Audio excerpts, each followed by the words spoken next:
easy to play with an intensity that they are unwilling to match. Anybody touch the ball, they get knocked out today. This is where we take our respect. I'm being got to know.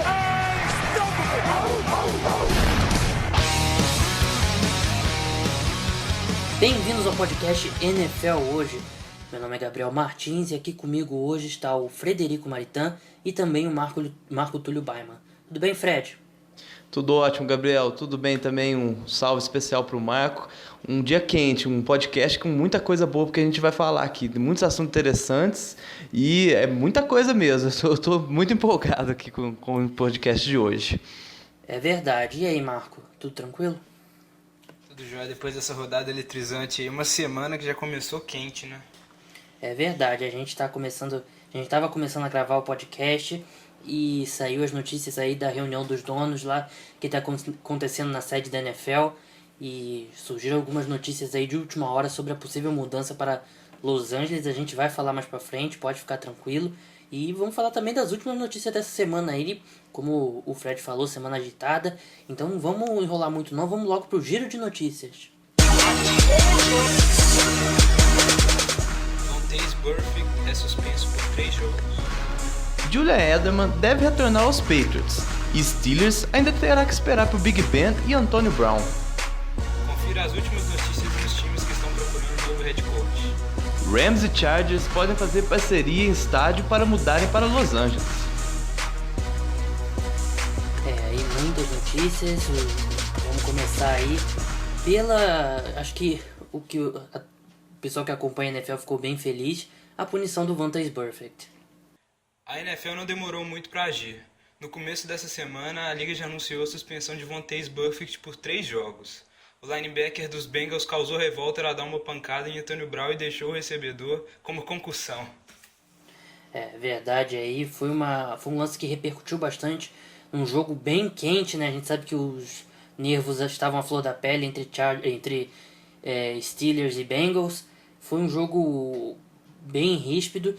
Eu vi muita gente na página falando que de repente o Odell Beckham ter recebido só um jogo e o Vontaze Burfict ter recebido 3 foi um pouco demais. Mas eu acho que o Vontaze Burfict, né, Marco, pagou um pouquinho também pelo histórico dele, né? É reincidente, né? O pessoal dos Steelers julga ele por ter machucado o Le'Veon Bell.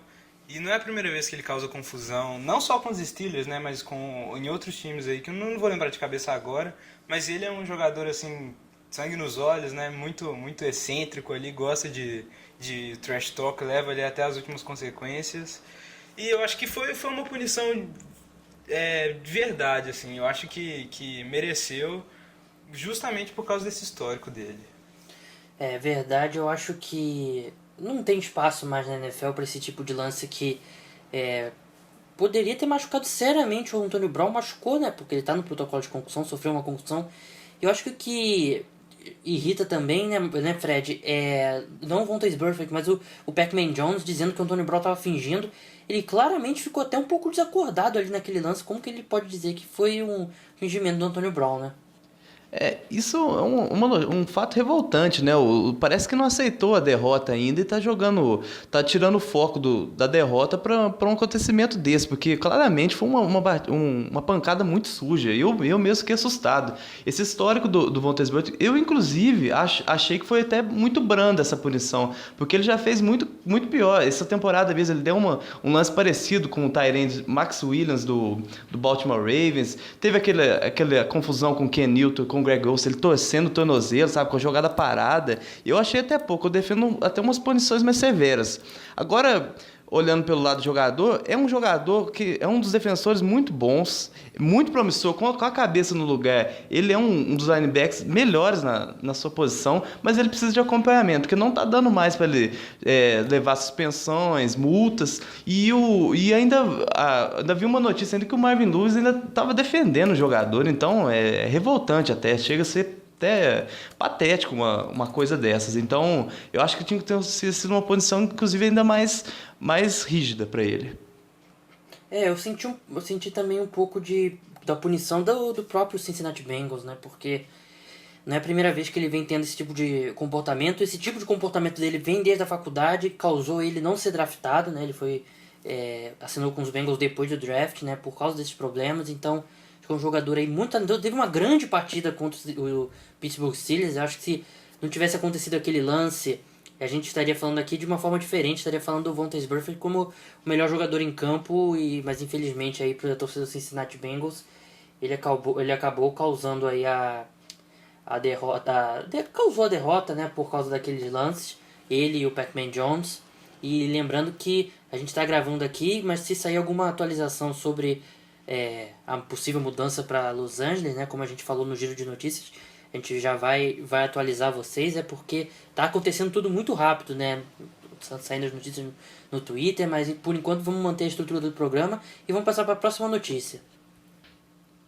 Boas notícias para o New England Patriots. Julian Edelman voltou a treinar nesta segunda-feira e deve entrar em campo no próximo final de semana. Tom Brady também treinou normalmente e tem tudo para jogar. Chandler Jones e Sebastian Vollmer ainda são dúvidas. Em Pittsburgh, as notícias não são boas. Mesmo com dores e um ligamento rompido, Ben Roethlisberger deve jogar contra os Denver Broncos. Já a situação de Antonio Brown não é tão fácil, já que o recebedor precisa ser liberado do protocolo de concussões da NFL. Realmente aí para os Steelers ainda fica uma dúvida. É uma ótima notícia aí para o New England Patriots a volta do Julian Edelman. É um jogador que a ausência foi muito sentida pelo Tom Brady, né? Que ele é o substituto, né? O sucessor do Wes Welker naqueles passes curtos. Julian Edelman é um dos jogadores até mais subestimados da NFL, né? Um jogador aí que ele é muito valente, né? Ele recebe as pancadas e continua. Isso até custa um pouco para a parte física dele, né? Como a gente viu. E o Tom Brady também, que sofreu uma lesão lá, uma high ankle sprain, uma torção no tornozelo, traduzindo aí não literalmente, mas tem tudo para jogar também. Eu duvido que o Tom Brady vai ficar de fora. A situação do Pittsburgh Steelers que é mais complicada, né, Marco? Você tem um Big Ben aí com esse problema no ombro, ele revelou aí que teve uma ruptura no ligamento, revelou que ele tá com uma torção no ombro, né, a ruptura também no ligamento do ombro direito, né, o que ele usa para arremessar. A gente sabe que o Big Ben é muito valente também, é um jogador que já jogou várias vezes no sacrifício, mas o fato da lesão ser justamente no ombro direito deixa tudo mais complicado, né, Marco? Ele até voltou ali no final do jogo contra os Bengals porque ninguém merece o Landry Jones como titular, né? Mas assim, o caso do Big Ben, eu acho que ele vai jogar assim mesmo lesionado no sacrifício, mas não vai estar 100%, né? E pode prejudicar os Steelers. Mas o caso do Antonio Brown é um pouco mais grave, porque ele tem que passar ainda pelo protocolo de concussão da liga, né? Não é só se sentir bem e ir lá pro sacrifício, não. A liga tem que autorizar ele a jogar e não sei se vai acontecer.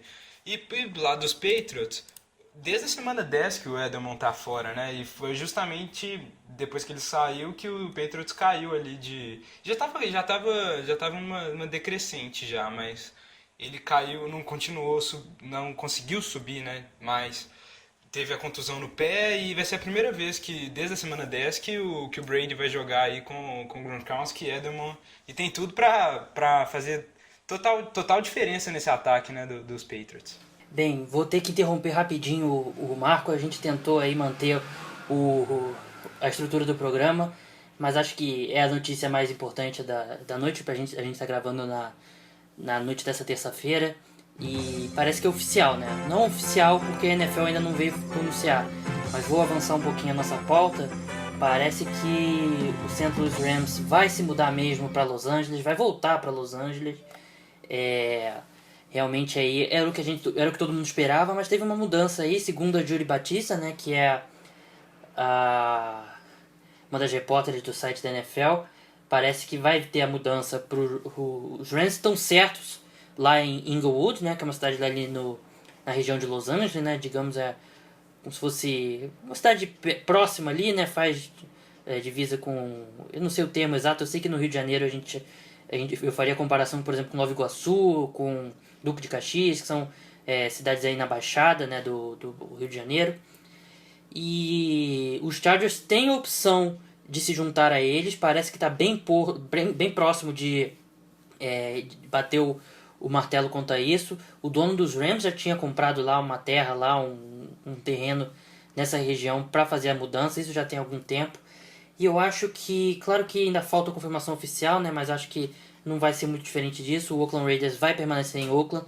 Eu acho que das cidades, claro, a cidade em si não fez tanto esforço, mas acho que das torcidas aí foi a que mais se esforçou para manter o Raiders lá em Oakland. Os Raiders vão ter uma compensação financeira por não irem para Los Angeles, porque eles meio que tiveram que ser o time que desiste, né, para poder ser, porque não teria 3 times em Los Angeles, então de repente esse dinheiro que entre ajuda um pouco aí os Raiders a construir o estádio.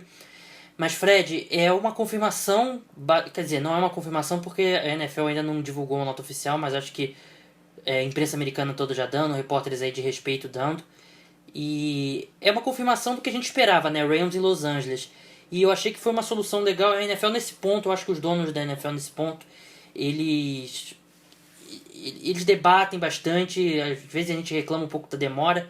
Mas eles chegaram, acho que é o que é a melhor solução, né? Rams e Chargers juntos em Los Angeles.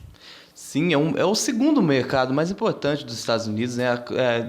É uma cidade muito importante, muito midiática, né, inclusive. Então, levar 2 times é muito importante. Eu fiquei um pouco decepcionado porque eu gostava dos Rams lá em St. Louis, porque a torcida, pelo que eu via nessa última temporada, estava querendo que o time ficasse. Já estava há um bom tempo, né? Inclusive já ganhou um Super Bowl lá como St. Louis Rams. Agora eu vou demorar um pouquinho para acostumar, porque desde que eu acompanho a NFL vai ser a primeira vez que eu vejo uma mudança de franquias de cidade, né? Porque eu não lembro quando o Houston Texas foi criado e as outras mudanças eu também não acompanhava. Mas eu fiquei um pouco feliz pelo lado dos Chargers, né? Porque eu acho que já acabou um pouco da química, né, de San Diego com os Chargers, mas os Rams eu fiquei um pouco triste, porque é uma franquia que eu gostava lá de São Luís. Eu não sei o que vocês pensam, mas eu acho que no futuro, acho que vai ser bom para as duas equipes.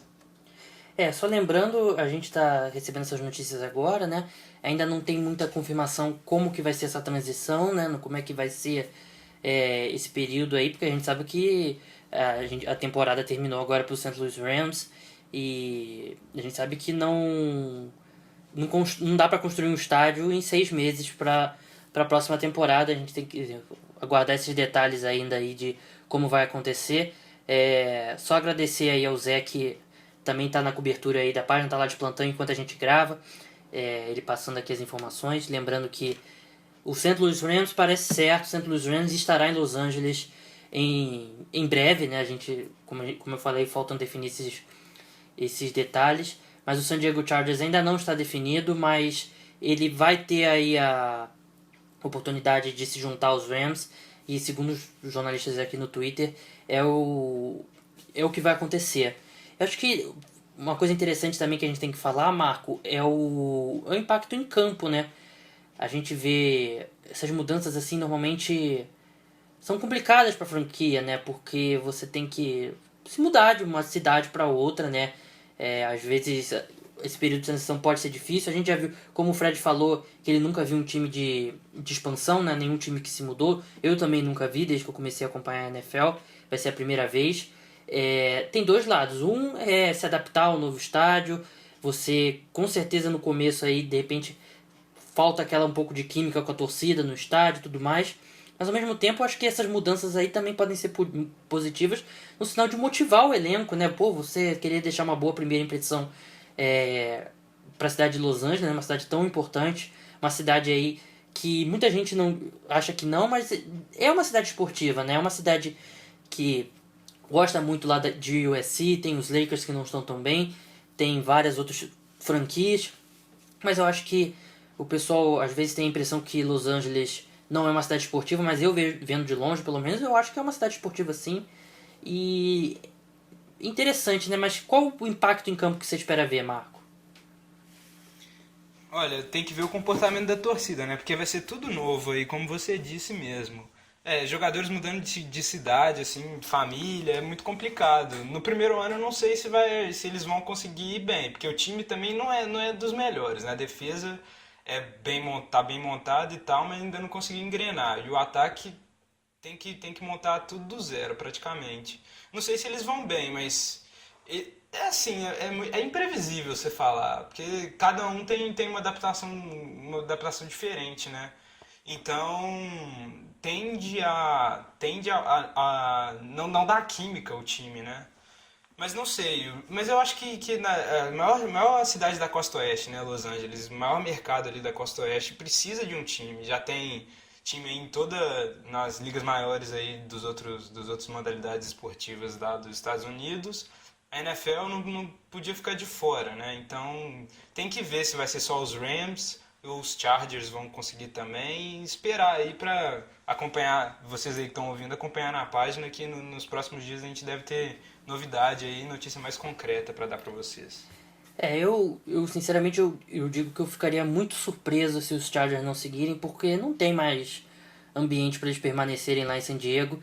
E só pra gente continuar com o programa aí, a gente teve que meio que interromper a ordem aí do que a gente esperava que ia acontecer.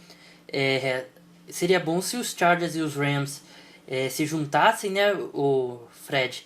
De repente aí os Chargers só mandariam pra St. Louis o Philip Rivers, o Danny Woodhead para fazer ali um backfield com Todd Gurley, o Keenan Allen, Antonio Gates, o resto da defesa dos Rams. Aí sim teríamos Los Angeles teria grande chance de ser campeão logo no primeiro ano, né?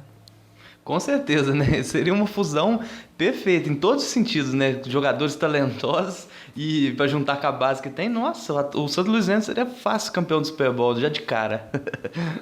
É verdade, que aí ia vender todos os ingressos, não teria problema nenhum. Bem, vamos avançar agora para a próxima notícia, né? Algo que a gente era para ter ido antes dessa história, mas acho que as coisas começaram a acontecer. Falar dos head coaches, né? Que ainda tem 6 times aí procurando novos treinadores, né, Marco? O período de entrevistas dos candidatos a head coach continua a todo vapor. Enquanto a primeira vaga já foi ocupada do Dolphins, né, o Adam Gase foi para lá, 6 times continuam sua busca. Hugh Jackson, o coordenador ofensivo dos Bengals, continua sendo um dos mais desejados e deve ser entrevistado pelos Giants ainda nessa semana. Falando em Giants, a equipe deu permissão para os Eagles e Niners conversarem com Tom Coughlin. É verdade, aí Tom Coughlin, ele não estava brincando quando disse que não ia se aposentar, né? E só mais uma notícia sobre Los Angeles, né? O Adam Schefter acabou de dar aqui que os Chargers vão ter a preferência para se juntar aos Rams até 2017, de janeiro de 2017. Se eles não fizerem isso até lá, o Oakland Raiders vai ter a preferência para se mudar aí para Los Angeles junto com o St. Louis Rams. Bem, voltando a falar dos treinadores, eu acho que criou-se um novo hábito entre as equipes, né? Uma nova modalidade, assim, digamos, que todos os times estão entrevistando todo mundo, né? Todo mundo entrevistou o Adam Gase, todo mundo está entrevistando o Hugh Jackson, todo mundo entrevistou o Terrell Austin. Então acho que é meio até difícil você controlar nesse sentido, né? Quem entrevistou aonde. Como o Marco falou e eu e o Fred já falamos no último podcast sobre a contratação do Adam Gase, não vale a pena falar novamente. O Hugh Jackson vai entrevistar com os Giants também, como eu falei, todo mundo está entrevistando com todo mundo. E o interessante é que sobre essa entrevista do Tom Coughlin com os Eagles, parece que na verdade os Eagles estavam muito mais interessados em saber sobre o coordenador ofensivo dos Giants, né, o Ben McAdoo, do que de fato interessados no Tom Coughlin, né, Marco? Porque parece que os Eagles estão interessados em trazer um treinador mais jovem, né? O Tom Coughlin, ele já mostrou que ele é um ótimo treinador, mas eu não acredito que ele não tem nem idade, né, para fazer um trabalho a longo prazo, que seria nos Eagles ou nos Niners. Ele seria um ótimo técnico para transição, né, e seria muito bom se um desses dois times conseguisse o McAdoo aí, que está fazendo um bom trabalho aí nas últimas temporadas. Eu não sei se ele vai se esses times realmente vão em cima do Tom Coughlin para contratar ele como técnico, como você disse aí no último podcast aí com o Fred, que parece que o Giants quis que o Tom Coughlin fosse mais um conselheiro ali na parte do time e tal. Mas eu não sei se como treinador assim ele vai render ainda a longo prazo, né? Porque ele já mostrou que consegue construir times vencedores aí, tem o respeito de jogadores, e eu acho que vale a aposta como conselheiro, não como técnico. E eu acho assim, o Tom Coughlin, eu concordo com o que o Marco tá falando, não dá pra você apostar no seu futuro a longo prazo no Tom Coughlin, que já foi ano passado o terceiro treinador mais velho da história da NFL. Mas se você pensar, Fred, num time como o 49ers, que está passando por um momento tão complicado de reconstrução. De repente um treinador que é tão gostado pelos jogadores, que cria esse ambiente bom, de repente seria uma boa opção, né? Você tem o Tom Coughlin ali, se tudo correr bem, por uns 3, 4, 5 anos, e ele planta aí a semente para um treinador mais para frente, depois da aposentadoria do Coughlin, pegar um cenário muito melhor que o atual do 49ers, que é basicamente cenário de terra arrasada, né, Fred? Com certeza, né? Ter um Tom Coughlin na comissão técnica é um ganho imenso para qualquer equipe, né? Um cara multicampeão que já provou a todos que é um vencedor na liga. Então, para uma equipe do 49ers que passou por tantas reformulações esse ano, tanta perda de jogadores, comissão técnica que mudou, uma temporada desastrosa para se esquecer mesmo. Então, ter um cara mais experiente, eu acho que pode ser um ótimo negócio para os 49ers. Então, eu creio que os 49ers deveriam investir sim, porque é um treinador ainda que tem o que dar, porque ele é excelente mesmo. Como a gente já falou, a gente já cansou de elogiar ele em vários podcasts. Uma mudança de áreas para o Tom Coughlin, e dependendo de como ele tiver, porque agora o máximo que ele pode ganhar, ele já conseguiu, que já ganhou 2 vezes o Super Bowl, e, enfim. Eu acho que pode ser uma boa para as duas partes, né? Para provar que ainda é um dos melhores na posição, né? E os 49ers para mudar para melhor. Mais uma breaking news aqui, toca a musiquinha. Terminou a votação lá na reunião dos donos. Esse é um podcast quase ao vivo, né? Que vocês estão escutando. Parece que a votação foi 32 a favor desse plano. Os Rams vão se mudar mesmo para Los Angeles. E mais uma notícia bem importante, a gente estava falando sobre os detalhes. USC, né, a universidade lá que joga em Los Angeles, tem um estádio lá em Los Angeles, né, o Coliseum.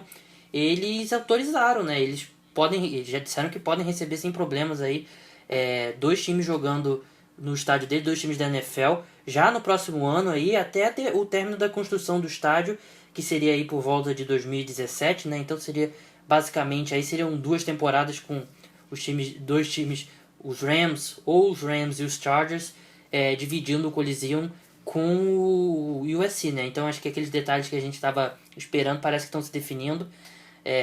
Legal isso, né? Porque parece que não vai ser algo pro futuro, né? Porque imagina os Rams jogando em St. Louis ainda, com essa notícia acontecendo, acho que isso não ia acontecer. Então a gente tá vendo aí as notícias acontecendo na nossa frente pela primeira vez aí, acho que 95, 96, até 97% do pessoal que acompanha a NFL no Brasil vai pela primeira vez ver mesmo um time se mudando de cidade. Acho que vai ser uma experiência bem legal. O Marco, eu sei que ele acompanha bastante NBA. A gente já viu isso, né, recentemente aí, alguns times se mudando, né? A gente já viu aí, por exemplo, o mais recente, o Seattle Sounders, né? Seattle Supersonics. Isso, virando Oklahoma City Thunder. Oklahoma, isso. Teve alguma outra mudança mais recente que essa, Marco? Olha, que eu me lembre não, mas... Só teve mudança de nome, né, do Pelicans. Só né? nomes, Charlotte Bobcats e o Pelicans, isso mesmo. É verdade. Então a mais recente aí foi a do Oklahoma City Thunder. Acontece já na MLB, também acontece, né? Claro que foi uma mudança muito grande, né? Porque o Los Angeles Angels virou a Anaheim. Tô confundindo com o Rock, esquece que eu falei. Mas enfim, uma mudança aí bem legal. Desculpa aí, a gente tá voltando a esse assunto, é porque a gente tá acompanhando aí ao vivo o que tá acontecendo, tá acompanhando pelo Twitter e pelas notícias. Bem, acho que a gente já esgotou também a discussão sobre treinadores, né? Só volto a falar que o Hugh Jackson parecia estar certo com o 49ers, mas acabou que não acertou. Então acho que próxima semana aí a gente deve ter algumas definições aí em vários times. E é o que eu falei, né? Porque se eu for falar aqui quem entrevistou aonde, acho que todo mundo entrevistou em todo lugar, né? Os donos da NFL agora estão com essa mania aí de querer entrevistar todo mundo. Bem, vamos avançar para a segunda parte do nosso programa, que vai ficar um pouquinho mais curta com todas essas notícias aí de Los Angeles. A gente postou nessa terça-feira à noite uma lista das 10 piores contratações da NFL na temporada, né? A gente tentou fazer um custo-benefício, né? Levando em conta esse custo-benefício para elaborar essa lista. E o Fred fez umas sugestões, eu e o Vitor trabalhamos aí nessa lista. Vou passar aqui, antes de passar a bola pro Marco, vou começar pelo Marco, ele já falou que discordou de algumas coisas, então já vou dar a bola para ele. Não vou me esconder do debate com ele não. Mas vamos passar pela lista. Número 10 o Percy Harvin, né, com o Buffalo Bills. O Derrick Morgan em nono com o Tennessee Titans. Em oitavo, Andre Johnson com os Colts. Sétimo, Tremon Williams com os Browns. Sexto, Kerry Williams com os Seahawks. Quinto, Antônio Cromartie com os Jets. Quarto, Dwayne Bowe com os Browns. Terceiro, DeMarco Murray com os Eagles. Segundo, Byron Maxwell com os Eagles também. Em primeiro Brandon Browner com os Saints. Primeira coisa que eu vou passar pro Marco para ele falar o que ele discorda, mas também com observação, como teve cornerback nessa lista, né? Eu tinha visto exatamente isso antes. A gente nem tinha falado dessa questão dos cornerbacks, mas eu ia colocar essa observação mesmo. Mas o que eu discordei foi do Byron Maxwell. Eu acho que ele teve uma boa temporada, mas não o que estava sendo esperado pelo contrato que ele tem de 63 milhões de dólares, né? Assim, ele foi queimado sim em alguns jogos, ele teve pouco impacto também, mas eu acho que isso é muito fruto do esquema defensivo que os Eagles tá lá, né? Se você olhar os números dele, do Byron Maxwell, ele é comparado com Malcolm Butler, Chris Harris Jr. e Patrick Peterson. Ou seja, com 3 Pro Bowler. Aqui, se você olhar, ó, a quantidade de tackles, ele tem 64 no total. O Aqib Talib também é outro Pro Bowler, tem 45. O Malcolm Butler 67, o Chris Harris 58, o Patrick Peterson 35. Questão ali das interceptações, o Maxwell tem 2 e o Talib 3, Chris Harris 2. Então os números deles estão muito próximos. Ou seja, e teve jogo ali que o Byron Maxwell cedeu menos de 20 jardas, menos de 30 jardas, foi mais corriqueiro isso. Eu acho que ele não... Ele foi assim, a melhor temporada da carreira dele, apesar dele ter jogado mais snaps, sim, porque lá em Seattle ele revezava bastante, né? Inclusive em Seattle eu tinha aquela máxima de não inverter os cornerbacks, né? O Sherman ficava de um lado e o Maxwell ficava do outro, independente de qual wide receiver recebia. E essa foi a melhor temporada em números do Byron Maxwell. Por isso que eu acho que ele pode ter sido uma decepção em caso de impacto e de ser o cornerback número 1 aí dos Eagles. Mas eu não sei se ele deveria estar nessa lista, não. Bem, eu acho que números para um cornerback é difícil, porque eu particularmente acho que tackle não é um número muito bom de indicação, não é um indicativo muito bom de qualidade no cornerback, porque você, por exemplo, esse número de tackles aí grandes do Byron Maxwell podem ser muitos de wide receivers que conseguem fazer recepção em cima dele, né? Então é um pouco difícil comparar. Eu até acho que o Byron Maxwell ele teve um começo muito difícil, mas cresceu junto com a defesa. Que a defesa dos Eagles teve uma fase ali que estava jogando muito bem, e eu acho que ele subiu de nível junto com eles. Mas eu acho que ele tá ganhando dinheiro de cornerback número 1, tá ganhando dinheiro aí de Darrell Reeves e Patrick Peterson, Richard Sherman. E eu acho que ele não jogou nesse nível. Claro que ele melhorou um pouco, até acho que ele pode ser um corner efetivo na NFL. Não tem por que achar que por causa de um ano ruim ele não tem mais jeito. Eu acho que só o salário dele, que ele ainda tem que crescer muito, muito mesmo pra justificar esse dinheiro, e de repente nunca justifique. E eu acho que a presença aí de 5 cornerbacks nessa lista, não sei se o Fred concorda comigo, é porque é claro que há muitos anos que a NFL vem se desenvolvendo para ser um jogo de passe, tem mais passe, mais jogo aéreo, e para isso você precisa defender o passe, né? E para isso eu acho que os cornerbacks estão ganhando bastante importância. No último off-season aí, acho que os times meio que se desesperaram e acabaram pagando muito dinheiro para jogadores que talvez não mereciam, né, Fred? Eu ainda vou um pouco mais longe, nem na última off-season, acho que depois da renovação do Sherman, naquelas cifras, foi um boom nesse mercado de cornerbacks, né? Porque o Reeves assinou com muito dinheiro com os Patriots na época, né?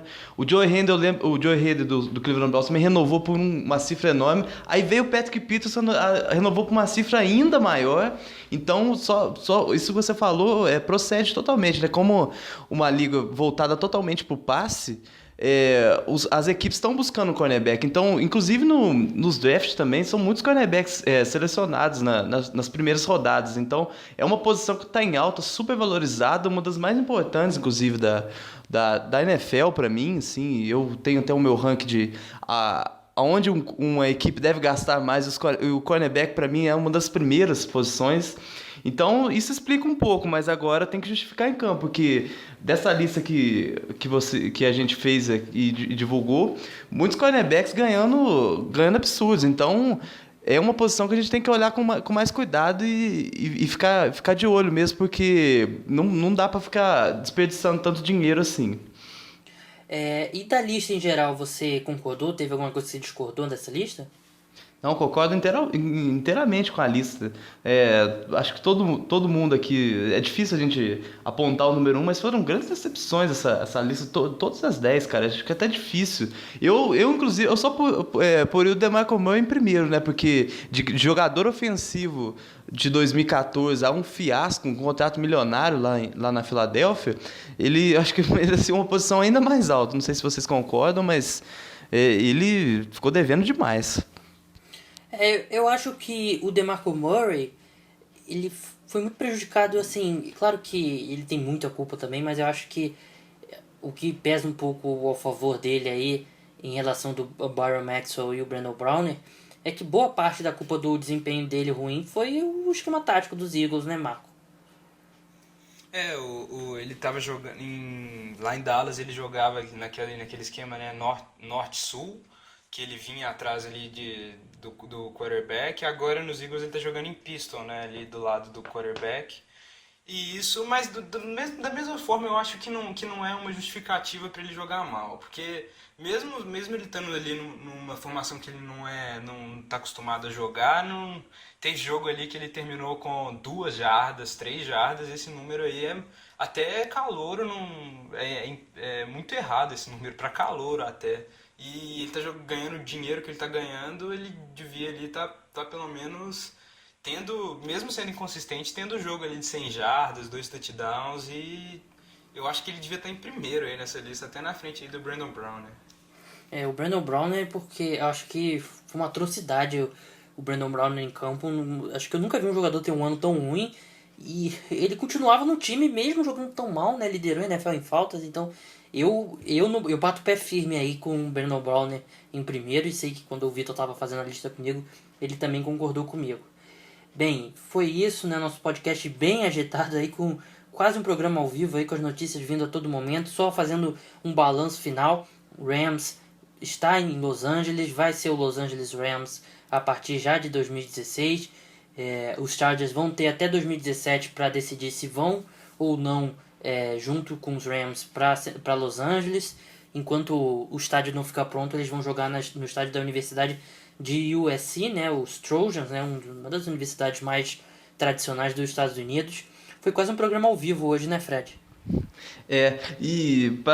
Desculpa eu estar sendo repetitivo também, possivelmente a gente deve estar tendo mudança também nas divisões da NFL agora, com essa mudança das equipes. Não sei...